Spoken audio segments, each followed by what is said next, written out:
Fala pessoal, tudo bem? Para quem não me conhece, meu nome é Fernando Souza e hoje a gente está aqui para falar de 6 coisas que eu aprendi usando as IAs do cursor em projetos Salesforce. Então, algumas delas eu acho que é primordial, todo developer, todo mundo que utiliza o cursor deveria saber, e outras são alguns truquezinhos que eu fui aprendendo ao longo desse uso do cursor. Bom, a primeira delas chama-se permissão. E eu vou mostrar para vocês aqui dentro do cursor como que você define a sua privacidade, né? O que exatamente o cursor pode ver do seu conteúdo e o que não pode ver, e como é que isso funciona, né? Então, aqui no cantinho direito, né, a gente tem, depois que você abre o cursor, obviamente, né, você tem aqui as engrenagens de settings. Se você descer até o final, você vai ver que ali no finalzinho você tem um. Deixa eu ver se eu estou conseguindo riscar aqui, não estou conseguindo riscar. Mas você tem aqui o Privacy Mode. Ele, por padrão, vem Share Data. Então, o que isso quer dizer? Quer dizer que o seu dado está sendo compartilhado com o cursor. Então, basicamente, está pegando o seu projeto e levando para a nuvem e sabe lá o que ele vai estar fazendo com isso.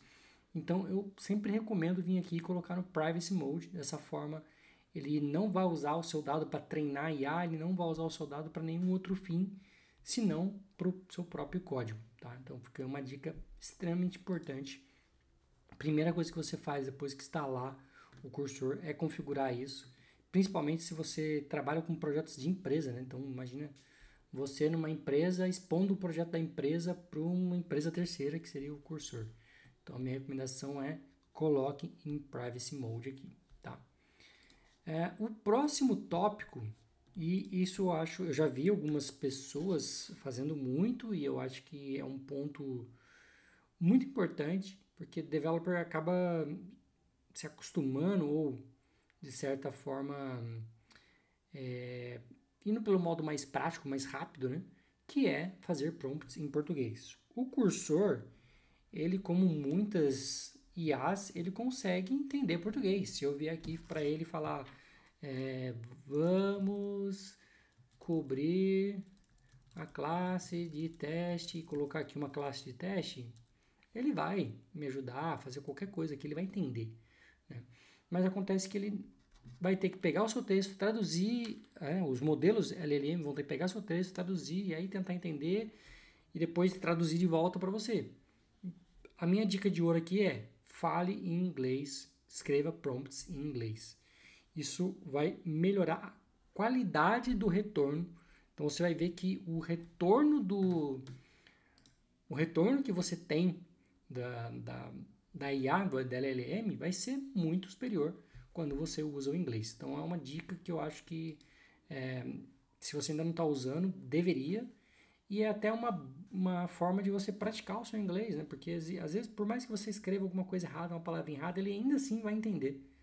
E ainda assim o resultado vai ser melhor do que você escrever em português. Acredite, se você está colocando ali no chat em português, sugiro que você faça esse teste, sugiro que você comece a fazer prompts em inglês, mesmo que seja prompts pequenos, para você ir se acostumando e ir liberando um certo potencial ali do seu cursor. Tá? Um outro tópico é o plano de execução, né? Então, hoje, quando eu vou pedir alguma coisa nova para o cursor, quando eu quero me aprofundar em uma atividade, né? Então, eu estava olhando esse projeto aqui, eu vi que esse projeto, eu tenho aqui uma classe de teste que ela está com baixa cobertura. Então, se eu fosse pedir para o cursor para ele me ajudar a aumentar a cobertura dessa classe de teste, né? Então, help me to increase the test coverage to the class. E aqui eu coloco a minha classe using the. Aqui eu coloco a minha classe de teste para ele usar a mesma, né? Ao invés de eu colocar aqui e clicar aqui, eu posso vir aqui e trocar e falar para ele fazer um plano de ação. Ou seja, ele vai olhar o que tem aqui, vai entender e vai traçar um plano antes de começar a fazer. Então isso já permite você olhar ali o que ele está sugerindo e dizer se aquilo faz sentido ou não. Você consegue, né, dizer se aquilo faz sentido ou não, ou pedir até uma modificação antes dele começar a codar. Porque depois que ele começou a codar para você, fica mais difícil de você dar uma manutenção, de você explicar para ele que você quer alguma coisa diferente ou não. Então aqui ele meio que já traz um plano de ação do que ele vai fazer, o que ele vai mudar, quais linhas, mesmo sem ter executado, né? Então você já consegue ter uma noção se isso é mais ou menos o que você espera ou não, né? Então aqui ele está falando que ele vai adicionar testes para o GupShup, que ele vai adicionar testes adicionais na Zenvia, que ele vai testar um método específico. Então já está claro para mim que ele entendeu o que precisa ser feito. Eu poderia dar mais instruções para ele, mas acho que isso já é uma instrução ok. E poderia dar o build aqui para ele poder começar, né? Então, próximo ponto é você tem sempre, na maioria das vezes, fazer um plano, né? O que eu costumo fazer também, e aqui um bônus, né? É criar o meu próprio MD. Então, eu crio um arquivo MD aqui dentro mesmo, tá? Eu geralmente nos meus projetos eu tenho uma pastinha chamada spec. Dentro da spec eu crio um arquivo MD e lá eu falo o que eu quero fazer. Então eu uso mais isso quando eu estou fazendo algo do zero. Então eu crio ali uma especificação do que eu quero no arquivo MD. Depois eu arrasto esse mesmo arquivo MD para cá e falo, olha, melhora essa documentação. E aí ele vai melhorar e vai trazer mais detalhes. Aí eu vejo o que faz sentido, o que não faz, limpo ela. Depois eu abro um novo prompt, tá? Evitar ficar também com um monte de conversas paralelas aqui, né? Se você está com um problema específico, é um prompt novo para cada problema específico. Então, abro um novo prompt, arrasto aqui para o contexto o arquivo que eu quero e falo, olha, baseado nessa especificação, vamos começar a desenvolver. E aí, de novo, crio um plano, ele vai me traçar o plano com base na spec que eu mandei, e aí sim, reviso o plano e mando dar o build. Então, é uma coisa que eu tenho feito bastante, tá? E quando é um projeto que envolve várias camadas, né? Envolve o front, envolve back, eu tento separar isso também em dois arquivos, um arquivo para o front, um arquivo para o back, e falo para ele, primeiro vamos fazer o back e depois a gente vai fazer o front. Então eu peço para ele fazer o back, ele vai fazer o back, e às vezes eu ainda peço para ele, olha, revisa esse arquivo, essa especificação, e veja se não faltou nada. Porque a IA, às vezes, ela começa a dar uma alucinada no meio do caminho, então você consegue virar e falar para ela, revisa isso aqui que você fez para ver se não esqueceu nada. E às vezes, a maioria das vezes, por incrível que pareça, ela esquece uma coisinha ou outra. E ela, forçando ela a fazer essa revisão, ela acaba pegando. E uma vez que eu tenho o back pronto, eu vou mandar um novo prompt, falando, olha, agora é hora de construir o front, tá aqui a especificação do back, tá aqui a especificação do front, faça a sua mágica. E no final, peço para ela revisar também, para ver se está tudo funcionando, antes de começar a fazer o deploy e começar a testar, tá? Então, são coisas que eu costumo fazer nos meus prompts aqui para ter uma qualidade cada vez mais assertiva. O próximo tópico seria uso de agente específico para um problema específico, né? Então, quando eu tenho um problema, eu não vou ter nenhum caso aqui, mas vamos supor que eu tenho aqui um meu LWC e eu tenho algum problema aqui que eu não estou conseguindo achar uma solução, ele está muito complexo. Esse arquivo não, porque é um arquivo simples, mas vamos supor que seja um cenário bem complexo aqui que eu não estou conseguindo achar uma solução. E o automático aqui, que entre aspas é o gratuito, né? Não consome muito dos seus créditos do cursor, e é o que a maioria das vezes eu uso. O que eu faço é, para esse problema específico, eu venho aqui e escolho um modelo. Então, eu tenho utilizado bastante o Grok Code, que está me surpreendendo. Tenho testado o GPT 5.1 Codex. Sei que muita gente usa o Sonnet, que é bom. E o que tem me surpreendido mais de todos eles é o Composer 1, que foi lançado no Cursor 2.0. É um LLM da própria Cursor e tem assim, a velocidade de processamento e de geração de código é muito superior às outras. Mas para correção de bugs ele ainda está deixando um pouco aquém. Ainda tenho pego mais resultados mais satisfatórios usando o Grok Code. Então fica aqui a dica. Se não está aparecendo para vocês, pode vir aqui no Add Models e aí vai ter vários modelos aqui, todos os modelos. Você consegue vir aqui e adicionar quais você quer ver nessa listinha aqui, para não ficar uma lista gigante. Mas não esqueça de desligar, porque isso pode vir uma conta para você se você acabar passando dos $20 que você tem no plano Pro, tá? Mas para problemas complexos, onde você já tentou de tudo, não achou uma solução, sugiro você usar um modelo específico de código, tá? Esses de código aqui, ao invés de usar um GPT normal da vida, então vai para o Composer 1, vá para o Codex, vá para o Grok Code, que é específico para código. Ele vai ser muito mais assertivo do que outros LLMs. Então, deixa eu voltar aqui para o meu auto. Outra coisa que eu tenho feito e tem dado muito certo é aqui dentro do cursor a gente tem agente cloud, deixa eu ver, não, modelos, tabs, agentes, não, aqui, cadê? Sumiu agora, só porque eu queria mostrar, aqui. Regras, memórias e comandos. Então você pode criar algumas regras suas, ou você pode criar uma regra do projeto. Então aqui eu criei uma regra do projeto, eu vou mostrar para vocês, e criei um comando do projeto. Então esse comando aqui poderia até ser do usuário, né? Poderia até ser padrão para todo mundo, mas eu acabei criando ele dentro do projeto. Então deixa eu mostrar primeiro o prompt de regras. Deixa eu abrir ele aqui.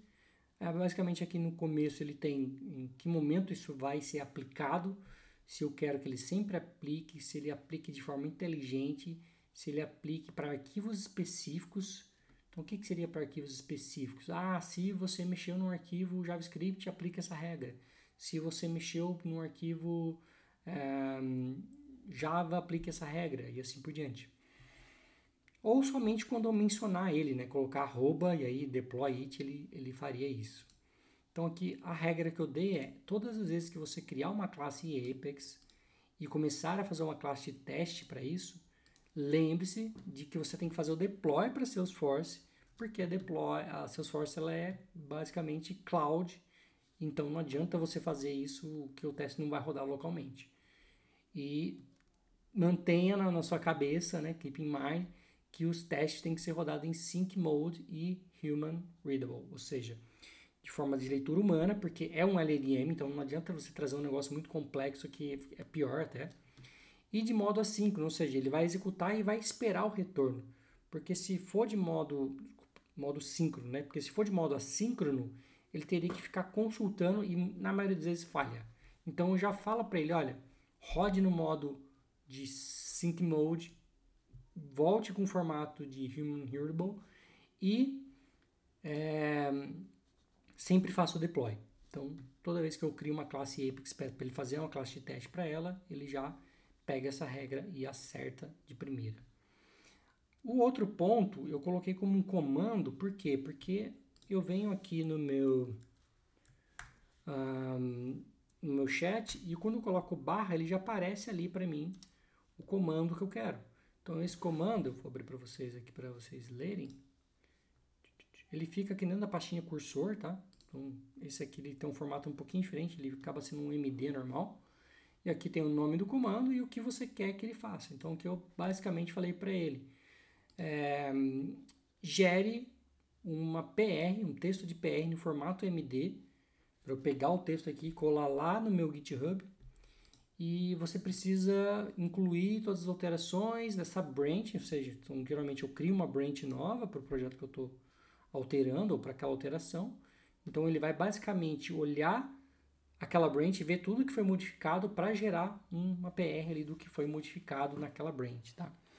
E eu falo para ele evitar estatísticas, evitar a menção de arquivos alterados, porque às vezes ele dá uma viajada do tipo 33% de classes foram refatoradas, começa a trazer umas estatísticas que não vai influenciar em nada, não vai ajudar em nada.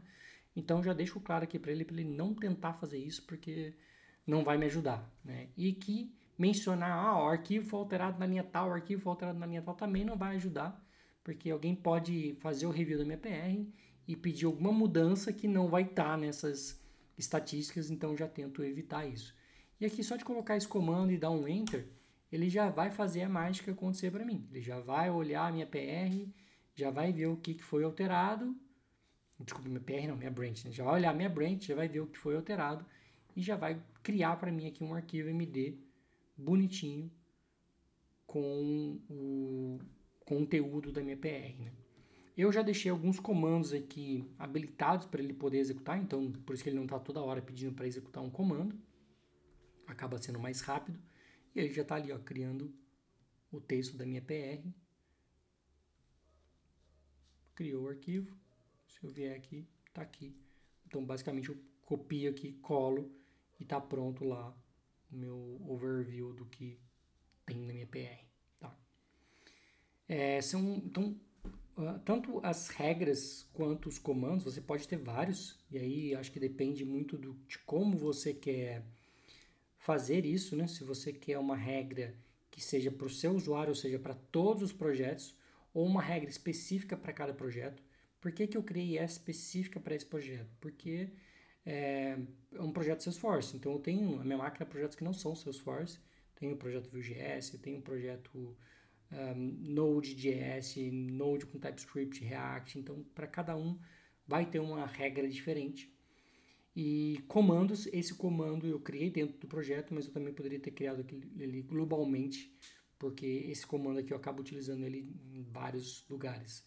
E você pode ter outros comandos depois que você vai vendo que tem necessidade, às vezes são comandos do projeto, do tipo, um comando que eu costumo utilizar muito em um outro projeto, onde eu tenho ali um back e um front, e eu preciso constantemente estar reiniciando o back e o front.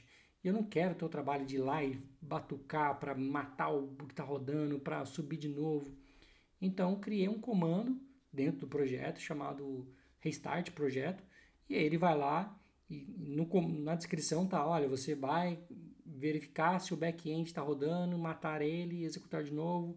Verificar se o front está rodando, matar ele e rodar de novo.